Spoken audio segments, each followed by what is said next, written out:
Bueno, señores, lo dicho, nos acompaña luego de unas cuantas semanas nuestro querido amigo Juan Raúl Ferreira. Buen día y bienvenido, Juan. Buen día, un gran gusto estar de vuelta. Extrañé como loco. ¿Estás hablando en mexicano todavía?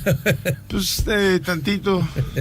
Bueno, Juan, a ver, algunas cosas hay arriba de la mesa.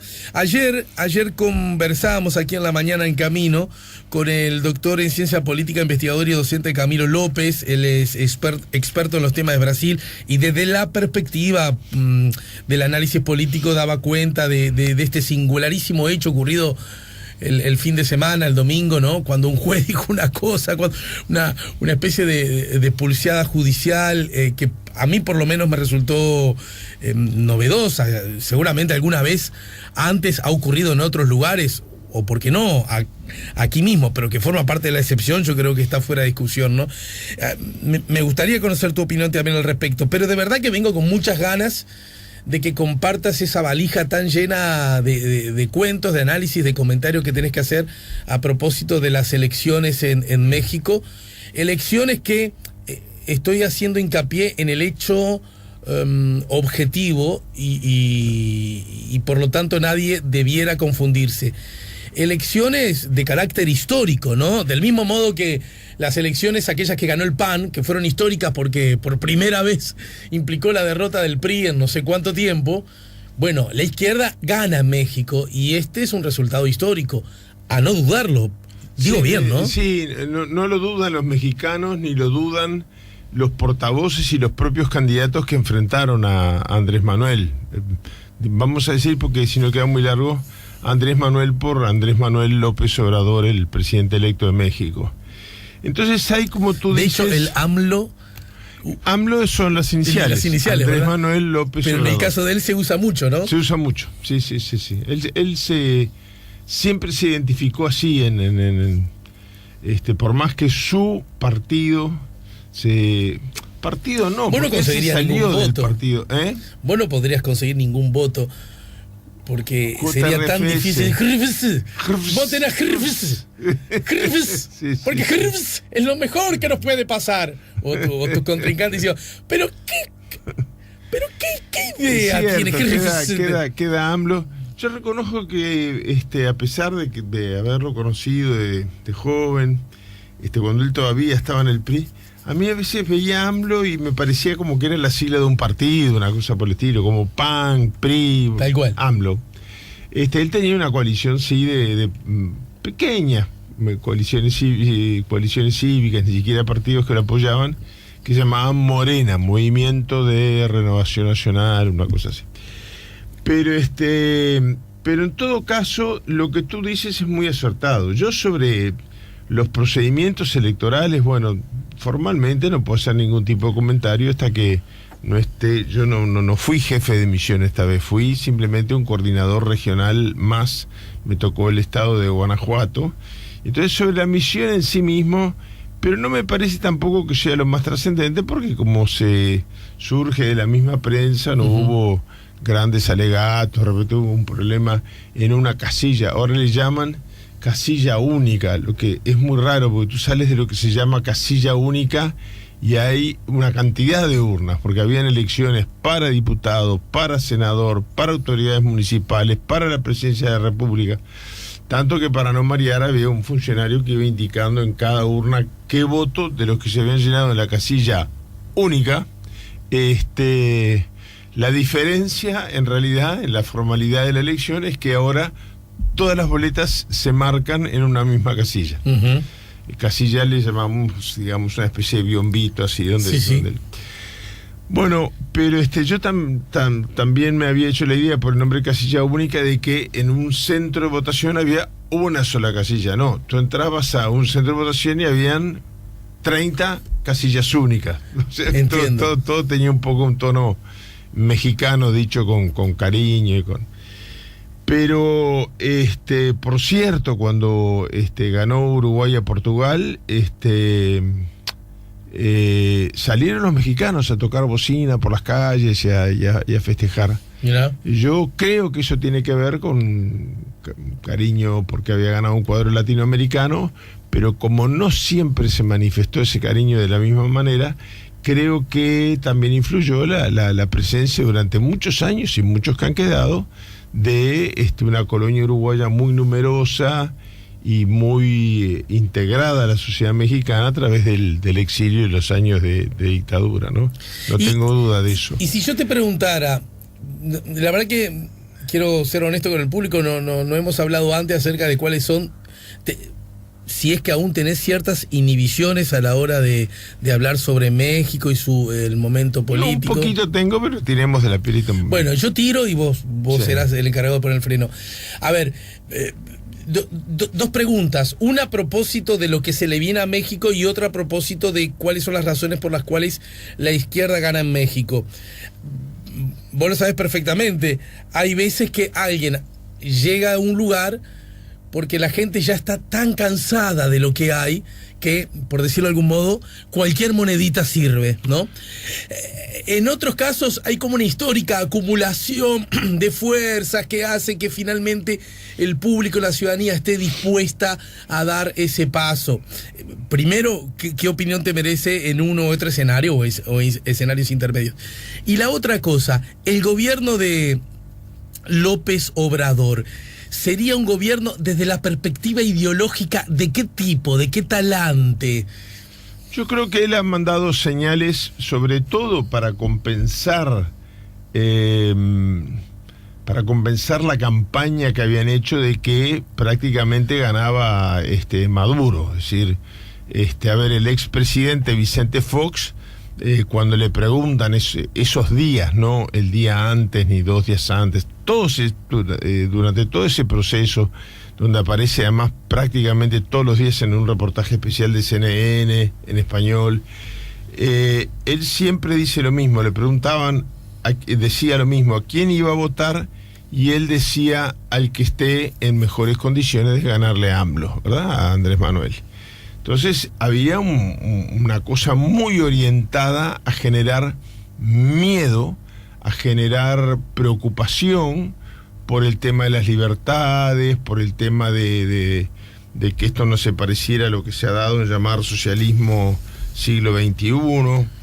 Ahora, yo diría, es un hombre que hay momentos, a pesar de que tiene una militancia tan vieja dentro del propio PRI, después forma el PRD, después se sale del PRD y se lanza prácticamente como un candidato independiente. Prácticamente, no es exactamente un candidato independiente desde el punto de vista jurídico, pero políticamente hablando sí.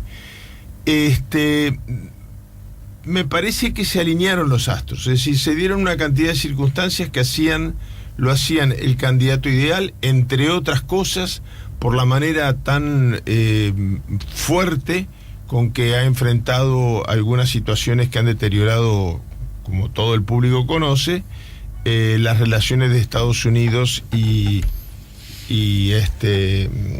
México. Pero él no deja de señalar algunas cosas de tipo progresista muy, muy, muy importantes en el momento que estamos viviendo. Creo que en el momento en que gana la elección suceden algunas cosas que objetivamente demuestran el carácter histórico de la elección. En primer lugar, que todo el mundo lo dice, es decir, desde los ganadores al que va más abajo de los perdedores, el propio PRI, que entra tercero, todo el mundo dice estamos ante una elección histórica. ¿Cuáles son esos hechos objetivos? Tú describes muy bien el espacio, la manera de medirlo. ¿Cuáles son los hechos objetivos? Es decir, los hechos que por primera vez se dan en México en esta elección. Bueno, en primer lugar, un triunfo formal de la izquierda.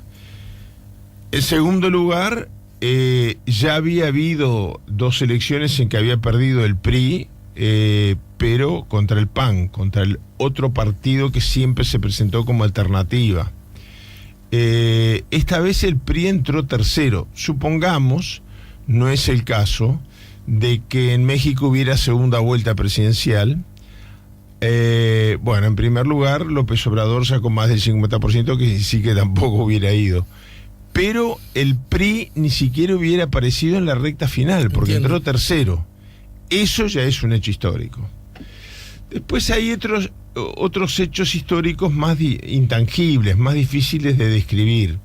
A mí me impresionó desde la mañana misma de la elección el nivel de civismo en un país donde, bueno, en las últimas elecciones hubo un corte de luz en el medio del escrutinio y por la mitad se prende la luz y las computadoras que iban dando que iba perdiendo el PRI empezaron a dar que iba ganando. Es decir, lo que hubo en el medio para ese cambio abrupto fue un apagón. Fue un apagón.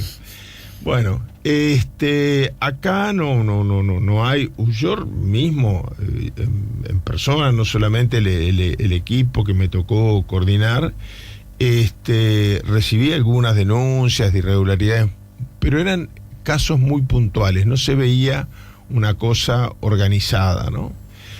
Ahora, lo que era notorio, y también es histórico en México, y se refleja luego en el resultado final, es el nivel de civismo llevado a la gente volcada a las calles para votar, llegando prácticamente, no exactamente, pero prácticamente al doble la cantidad de votantes.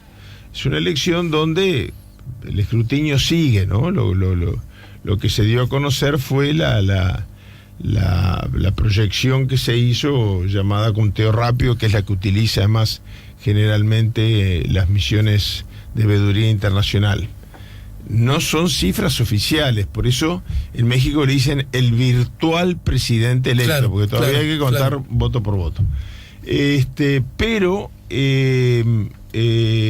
desde muy temprano, antes de la hora fijada para abrir las mesas, que abrieron casi todas tardes, algunas porque la zona donde yo estaba, por ejemplo, estaba muy afectada climáticamente, pero lo cierto es que uno ya veía antes de la hora de abrir las casillas colas muy largas de gente que salió masivamente a votar y que llevó prácticamente la masa de electores a el doble del porcentaje histórico. Eso es un dato objetivo, ese es un dato concreto que hace que estas elecciones sean históricas. Segundo dato que hace que sean históricas, o sea, cosas que nunca habían pasado antes y que ahora fueron muy notorias, la presencia de la mujer. Y estamos hablando de uno de los países más machistas y donde el concepto de equidad de género ha costado más irlo llevando. Los partidos todos se han pronunciado por la equidad de género, porque no haya discriminaciones, etcétera, etcétera. Pero a la hora de generar, por más que se hacen por concurso, las mesas, etcétera, yo visité muchas mesas integradas solo por mujeres. Ajá. Algunas, yo diría un 20 y poco % integradas casi que por igual por mujeres y hombres. Y una sola mesa yo la vi presidida por un hombre. Sí, prácticamente las presidentas de todas las mesas, y estoy hablando de un estado muy conservador como es Guanajuato, que es donde yo estaba, estaban presididas y muchas veces integradas, en mayoría siempre, y a veces exclusivamente por mujeres. Al mismo tiempo esto ocurría también con los delegados partidarios. Todas las tres grandes coaliciones estaban presentes por lo menos uno o dos, muchas veces dos, algunas veces tres representantes partidarios capacitados por las distintas fuerzas políticas, y en todos los casos era una mujer. En todo caso había mayoría de mujer y a veces exclusivamente mujeres, aún no solo en la organización de la autoridad electoral, sino también en ese es un hecho histórico también. Uh-huh. Es un hecho histórico que hasta ahora el presidente con mayor porcentaje y cantidad real, las dos cosas, de votos había sido el propio presidente Peña Nieto, el actual presidente de México. En este caso, López Obrador rompió todas las especulaciones que habían en el momento.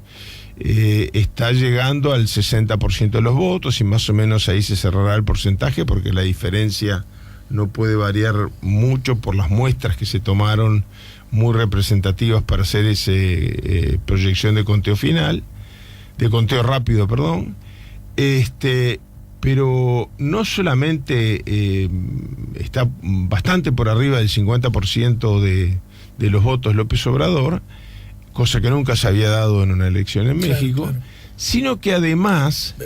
Porque, repito, sé que ya lo dijiste, y como estamos tan acostumbrados ahora a otra cosa, más del 50% de los votos no en una segunda vuelta, ¿no? No en una segunda vuelta. Es decir, si existiera muy... que no existe la legislación de segunda vuelta, no lo hubiera habido en ningún caso. Claro. Pero al mismo tiempo es, por lejos, el candidato más votado de la historia de México, tanto en términos porcentuales como en cantidad de votos efectivos. Otro hecho histórico que hay que analizar profundamente, bueno, es la primera vez que el PRI no solamente pierde la elección, sino que no está entre los dos más votados. Es decir, cuando el PAN le gana al PRI en una elección por muy poco margen, en otra por un poco más, pero el segundo partido más votado es el PRI. Acá el PRI entra tercero en una elección de 4, por mucha distancia. Ese es otro factor. Téngase en cuenta que es la primera vez que hay 4 candidatos finalistas. Uno se sabía que no podía ganar, pero que tenía el bronco, como le dicen. Pero que el bronco es como un seudónimo. Sí. Estaba saludando a la persona. Sí, el candidato. Que tenía el bronco, no sé, que tenía... No, el candidato bronco. Bien, sí. Entre sus propuestas, por ejemplo, era que a la gente que se le acusara de corrupción se le cortara la mano. No, yo la primera vez que lo vi pensé que era una broma, pero no, era una propuesta de las que planteó. Pero no era un candidato con chance de ganar. Pero entre Mir, Anaya y López Obrador entra último el candidato que lleva el PRI. Entonces todos estos hechos son históricos en sí mismos. Pero luego, cuando se conocen los resultados, se dan fenómenos que nunca habían ocurrido en México. Por ejemplo, los candidatos y los adherentes de los candidatos perdedores salen a aplaudir las manifestaciones. Yo lo vi en la ciudad donde me encontraba a la hora de los festejos, que era la propia capital del estado de Guanajuato, y ahí mismo uno veía las manifestaciones, un estado en el que yo estaba muy del PAN, de la oposición de derecha, digamos, aplaudiendo. La gente salía y aplaudía a los militantes de López Obrador que festejaban con banderas mexicanas. Esto ocurrió también a nivel de candidatos, por primera vez. También esto lo hace una elección histórica. Los candidatos que perdieron, fundamentalmente el candidato Mir y el candidato Anaya, que eran los dos que querían disputarle lo más posible, acercarse lo más posible. Yo creo que algunos de ellos realmente creyeron que las encuestas no funcionaban y creían que tenían posibilidades, otros se querían arrimar lo más posible. Pero en todo caso, reconocen el resultado, cosa que no siempre ha sido así, sí. Pero además de reconocer el resultado, lo llaman al candidato ganador, a desearle suerte, a ofrecerse, etcétera. Un López Obrador que, además de haber aprovechado las circunstancias que yo creo que tienen mucho que ver con lo que tú dijiste al presentar un poquito este análisis, que es, hubo un hartazgo, pero hubo un hartazgo que no se manifestó en la inacción, en la no concurrencia a las urnas, un hartazgo de la población, con el sistema de partidos, con la corrupción y con la violencia que impera, sobre todo en las afueras de las ciudades y en las carreteras, después que se pone el sol. Que son básicamente luchas entre grupos narcotraficantes o grupos militares que los combaten, o grupos paramilitares que los combaten, o grupos paramilitares que los acompañan. Pero toda esta situación que todavía se da, que los 22 normalistas no han aparecido, los estudiantes, que cada tanto aparecen fosas comunes con gente que ha sido asesinada y que ni siquiera había sido reportado el hecho. se llegó a un nivel de hartazgo en la sociedad civil que tuvo una participación como sociedad civil y como sociedad civil organizada. En varios lados te encontrabas con ONGs, instituciones privadas, que no partidistas, que hacían su propia observación electoral, que trataban de ir registrando que todo se realizara con normalidad. Y esa situación de hartazgo con Estados Unidos y con su propia clase política la personificó muy bien López Obrador, que tenía quizás el momento más adecuado para él, que se ha presentado en ya 4 elecciones, esta era la 4ª. Tenía como toda la madurez, uno lo veía un candidato más asentado que hace 6 años, y que se puso muy por arriba del bien y del mal en muchos momentos, sobre todo esa noche convocando a la reconciliación, la unidad de los mexicanos, pero con señales que no dejan de ser históricas también. Por ejemplo, el único avisito que él pasó cada vez que recibía el llamado de un candidato opositor o de un expresidente o el del propio presidente Peña Nieto, que fue de los primeros en llamarlo, él más o menos narraba, agradecía, etcétera, etcétera. Hay un periodista que con cierta picardía le pregunta, pero ¿y de Vicente Fox cómo le cayó que lo llamara? Que había sido muy agresivo con él en la campaña. Él dijo, pues yo ya lo he perdonado, ¿no? Marcó una diferencia, no fue, no, está todo bien, somos todos lo mismo, pero tampoco dejar la herida abierta, ¿no? La expresión exacta fue que lo perdonó, es decir, sigue la reconciliación, pero en este caso tomemos nota de que hubo una agresividad y una cosa muy sesgada. Vicente Fox, recordemos, el que fuese presidente de los claro, de México. Habiendo sido presidente electo por el PAN, él decía que no le importaba votar cualquier partido, que iba a votar aquel que él considerara que estaba en mejores condiciones de ganarle a López Obrador, a quien trató de madurista, de castrocomunista, de populista, la lista era de los istas que le endilgó, fue muy, muy grande.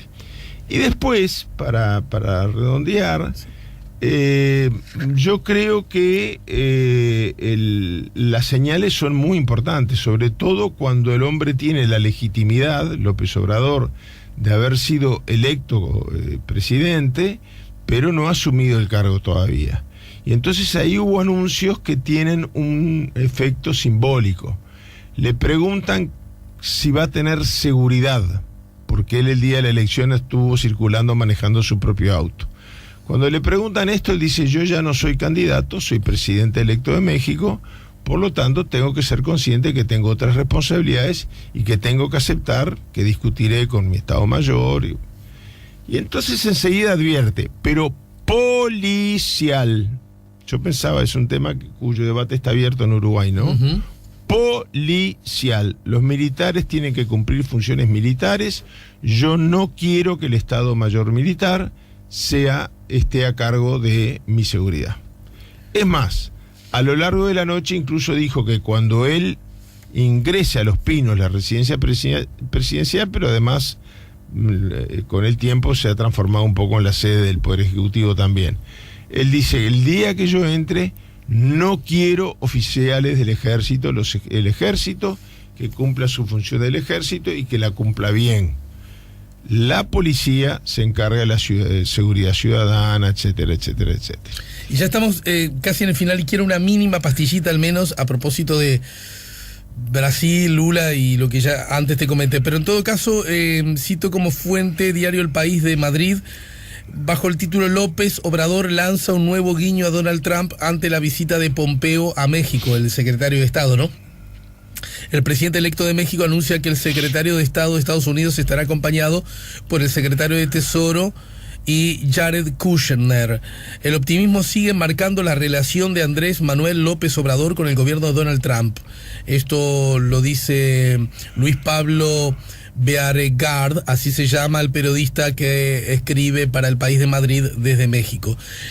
¿Por qué cito esto? No en sí mismo por esto puntualmente, sino porque, bueno, está arriba la mesa la convivencia que sí o sí tendrá, primero con Estados Unidos siempre, tan lejos de Dios, tan cerca de los Estados Unidos, la famosa frase, pero en un contexto, bueno, bueno, también muy excepcional, muy histórico, ¿no? Claro, pero yo quiero recordar que él siempre ha dicho, y lo reitera, porque además es una de las campañas de miedo que se habían largado, el deterioro de las relaciones con Estados Unidos, que él cree que la relación va a ser buena, que él cree que la relación va a ser de mucho diálogo y que siempre se van a encontrar, buscar la vía de la negociación y del encuentro, etcétera, etcétera. Pero no dejó la misma noche de las elecciones de marcar alguna diferencia muy grande. El presidente Trump le manda lo llama por teléfono y después pone en Twitter que habló con él y que le dijo que había pospuesto hasta que asuma él toda renegociación del Tratado de Libre Comercio. Había sido una semana de mucha dificultad en las comunicaciones con el mundo de Donald Trump. Primero lo llama un comediante diciendo que es un senador, y él discute durante 2 horas sin saber que lo está escuchando medio Estados Unidos por la radio. Días antes, 1 o 2 días antes, el presidente Pence se reúne con los presidentes de Guatemala, Honduras y El Salvador, y no advierten que hay un técnico que el enchufe de los traductores lo puso en el orificio que no correspondía. Entonces todos los periodistas, ahí fue que empezaron a notar, estaban en el cuarto al lado esperando usar esos audífonos para la conferencia de prensa de Pence, y escucharon absolutamente toda la reunión que tuvieron en secreto, que era muy distinta del tono que le quiso dar después Pence a la... O sea, había sido una semana complicada en materia de logística comunicacional. Entonces le preguntan a López Obrador, bueno, ¿cómo evalúa efectivamente lo que le dijo Trump es lo que dice en su Twitter? Y López Obrador dice, sí, claro, lo que él me dijo a mí está en su Twitter, no está en su Twitter lo que yo le dije a él. Y en realidad su actitud debe haber sido, y en esa semana en especial, muy sorprendente para el presidente de Estados Unidos, ya que él insiste mucho en que el tema del Tratado de América de Libre Comercio del Norte no es un tema que a él ni lo apresure ni le saque el sueño. Entonces dice, bueno, si el presidente de Estados Unidos está en contra, eso no se arregla con un cambio de figuritas. Es muy difícil. Un tratado de libre comercio implica cierto affecto societati, ¿no? Cierto sentido de pertenencia al acuerdo. Entonces, yo le contesté que ese tema no le preocupe tanto, porque además yo tengo una visión distinta. Yo me imagino la sorpresa de Trump de escuchar esta respuesta. En vez de decir, bueno, puedo salir y gritar un gol, ¿no? Salgo a anunciar que lo va a negociar conmigo y no con Peña Nieto. Sí. No, en realidad le dice que él cree que hay que ampliar el espectro, que los tratados que son meramente arancelarios y no tienen contenido cultural, político, etcétera. Y bueno, obviamente también hizo una alusión a esta situación tremenda que viven los inmigrantes mexicanos en Estados Unidos. Y propone como alternativa incorporar a los países de América Central y Panamá, y ampliar el objetivo, que no sea solamente que no paga arancel un tornillo. Bueno, de alguna manera, para decirlo metafóricamente, que tampoco paguen aranceles las madres que las están separando de sus hijos. Es decir, él busca barajar y dar de nuevo en el tema del tratado. Entonces un poco se lo transmite en ese tono de gran serenidad que está utilizando en todas sus declaraciones. Bueno, y simplemente para que no quede nada en el tintero, es muy corto, la primera dama, que en México es un cargo legal con potestades y facultades extraordinarias muy, muy fuertes, renuncia a su condición de tal y dice que ella es profesora de historia y seguirá dando clases de historia y haciendo investigación histórica, Y hay un video en el que está cantando una canción de Silvio Rodríguez, sí, López Obrador la mira. Sí, exactamente. Recontra enamorado, ¿no? Es un poquito más joven que él, me parece, ¿no? Sí, es un poco más joven, pero sí. Tiene su pinta el AMLO, te voy a decir, Sí. Y más de viejo le ha venido como. Le vino como esta cosa de la. Sí.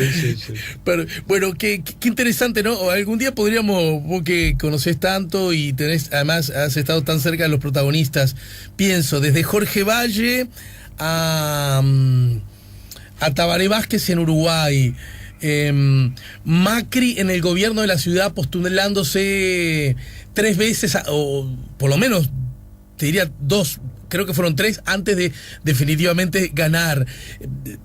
¿Me explico? Esos que han insistido, que además, como ves, el espectro es amplio desde la perspectiva ideológica. Llega, ¿no? Un momento. Lula, sí, ni hablar, Lula, ¿no? Lula, ese caso emblemático también.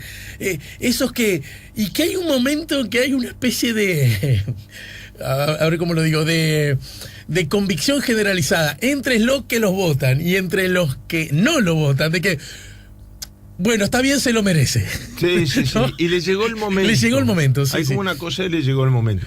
Yo, en una frase, porque se nos ha ido el tiempo, sobre lo de Brasil, lo que digo es esto.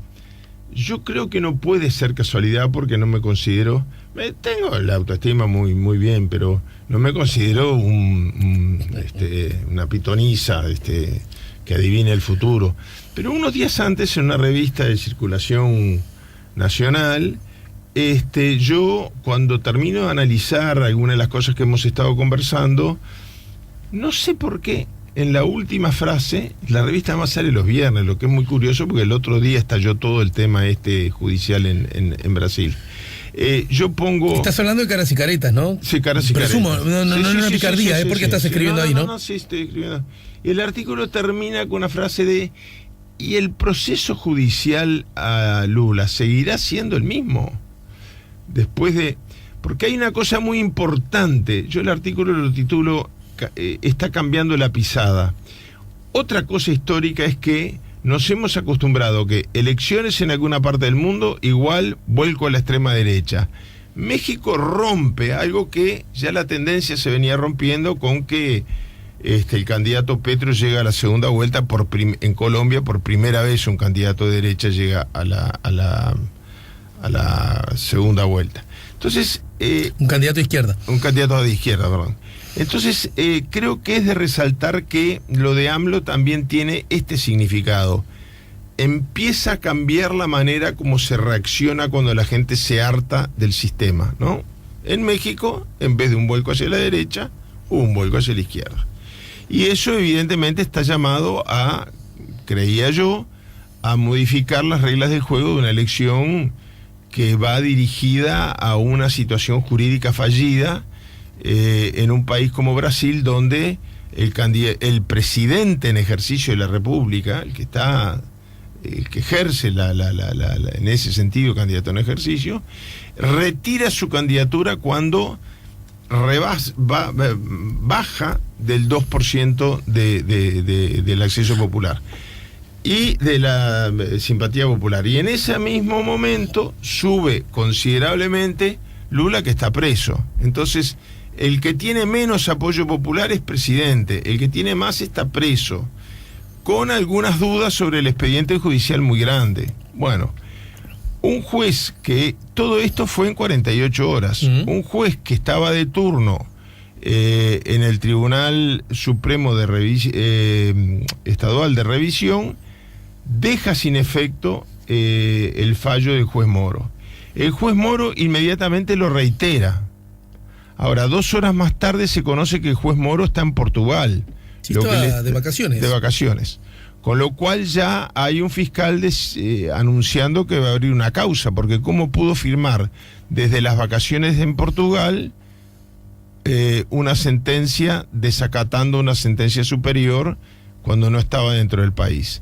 Bueno, y a eso se sucede, no voy a entrar en detalles, aparece un juez subrogante que entonces derogan el fallo de Moro, pero el juez subrogante va en la misma dirección, el juez del Tribunal de Revisión vuelve a reivindicar su competencia como juez superior para suspenderlo. Hay un momento incluso que le da 1 hora de tiempo a la Policía Federal para que hasta que se llega, para que lo deje en libertad, hasta que se llega a las 12 de la noche, y Lula llegó hasta la puerta de la cárcel, ¿no? Ahí en las tomas de televisión muy impresionantes de él saludando desde la ventana, y luego acompañado por personal policial, y cuando llega a la puerta para firmar su libertad, vuelve para atrás.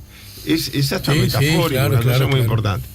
Entonces yo lo único que quiero decir, y con esto termino, es que lo que no cabe duda es que la situación de legitimidad del juicio de Lula no es el mismo desde antes de ayer, desde el lunes, que lo que fue antes del viernes de ese fin de semana tan movido. Lo peor que le podía pasar a Lula era un statu quo donde la gente se fuera poco a poco olvidando de su prisión.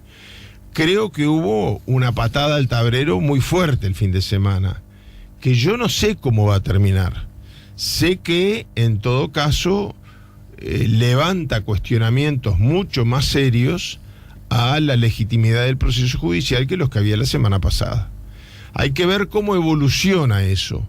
Pero yo no creo que la señal de México haya sido totalmente ajena a la precipitación de esta confrontación entre los que creen que Lula está ilegítimamente preso y el juez Moro, que dice no, está preso aunque yo no tengo pruebas en su contra.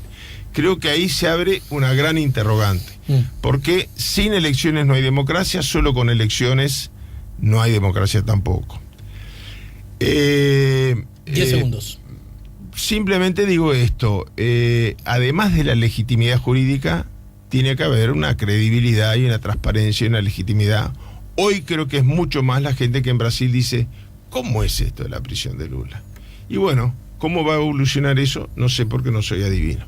Muchas gracias, Juan. ¿Está caro o barato? La pregunta que le hago a todo el mundo. Baratísimo, lo que a mí me obligó a llegar y ponerme en estado de desintoxicación, porque yo, cuando no desayunaba huevos rancheros, desayunaba huevos divorciados, que son uno con salsa picante verde y otro con salsa picante roja. Pero yo creo que no era solo gastronómico, y además que los precios están muy baratos, sino también una reminiscencia y un recuerdo de y además en eso tenés experiencia, ¿no? ¿En comer mucho? No, en los divorcios. No, en los comer. Mi querido, bienvenido. Bueno, muchísimas gracias. Señores, Juan Raúl Ferreira nos ayudó a poner la mañana en camino. Ya volvemos con La Mañana en Camino.